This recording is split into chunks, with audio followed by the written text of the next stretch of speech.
Hello, we are going to continue cracking. तो समझ लीजिए ये क्रैकिंग का पार्ट 2 है, उसी का ही कंटिन्यूएशन के अंदर एक वीडियो है।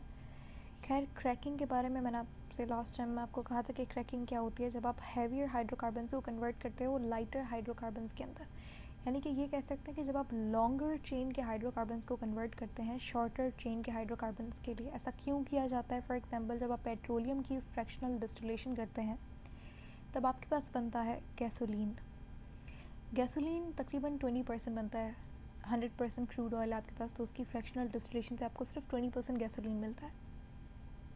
गैसोलीन सबसे इंपॉर्टेंट कंपाउंड हमें ज़्यादा चाहिए, पेट्रोल है।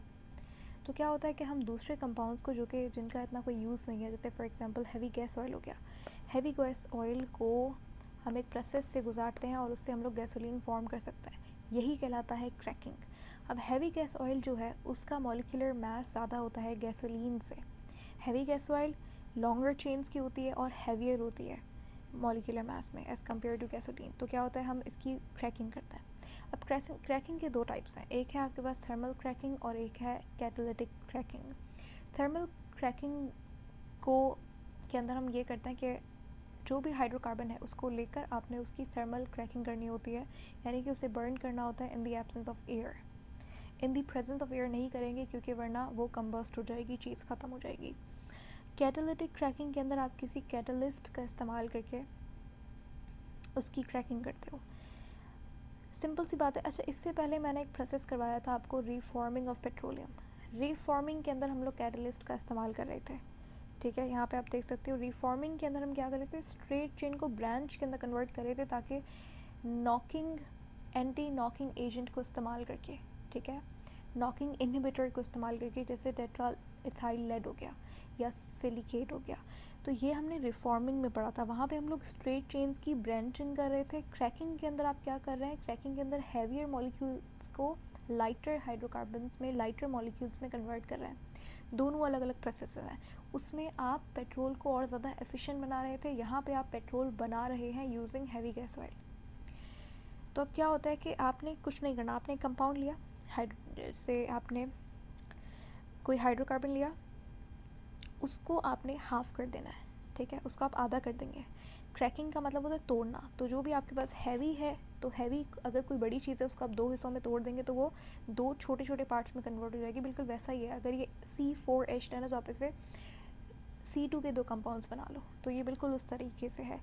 अच्छा, यहाँ पे मैंने इसको बिल्कुल ब्रेक डाउन कर दिया C2H5 प्लस C2H5 के अंदर, लेकिन यहाँ पे एक छोटी सी मिस्टेक है, वो ये कि अगर आप देखो C2H5 तो ये एक स्टेबल कंपाउंड नहीं है। This is a radical which means it's not stable, it's an ion, क्योंकि if you see the valency of carbon it's not being completed by 5 hydrogens.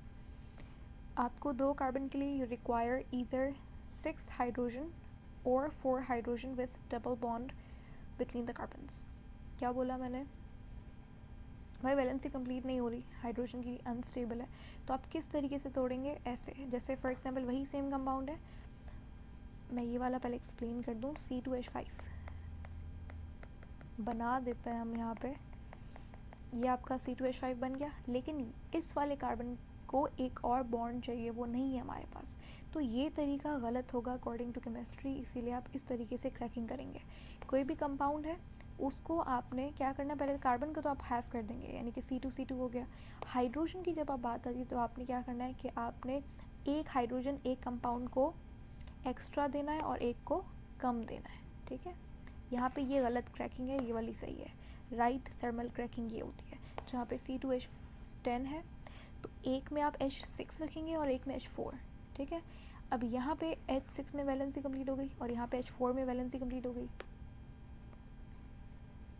ठीक है। यहाँ पे हमने डबल बॉन्ड लगा दिया तो वैलेंसी कंप्लीट हो गई दोनों हाइड्रोजन्स की। एक में ये इथेन बन गया, क्योंकि दो कार्बन है तो इथेन, दो कार्बन वाले कंपाउंड को इथेन बोलते हैं, इथ इस्तेमाल होता है उसके लिए। तो एक इथेन बन गया और एक इथीन बन गया। इथीन उसको बोलते हैं जिसके अंदर डबल बॉन्ड होता है। इथेन कौन सा होता है, जिसके अंदर सिंगल बॉन्ड है। इसी तरीके से फॉर एग्जांपल एक और कंपाउंड का एग्जांपल ले लेते हैं, C16H34। ये केरोसिन ऑयल का फॉर्मूला है, C16H34। इसकी आप क्रैकिंग करेंगे तो हमारे पास C8 ऑक्टेन बनेगा, C8 एक H18 बनेगा और एक H16 बनेगा, ठीक है, तो ये था क्रैकिंग का प्रोसेस, बहुत सिंपल सा है। ये बड़ी बड़ी मशीन्स के अंदर और क्रैकिंग कंपार्टमेंट्स के अंदर किया जाता है इन इंडस्ट्रीज़ एंड जहाँ पे हमें गैसोलीन प्रोड्यूस करने की ज़रूरत होती है using other non gasoline compounds. I hope it was very clear to you. अभी हम लोग नेक्स्ट टॉपिक, हमारा जो असल ऑर्गेनिक केमिस्ट्री आएगी वो अब आएगी, जहाँ पे हम लोग हाइड्रोकार्बन्स को स्टडी करेंगे।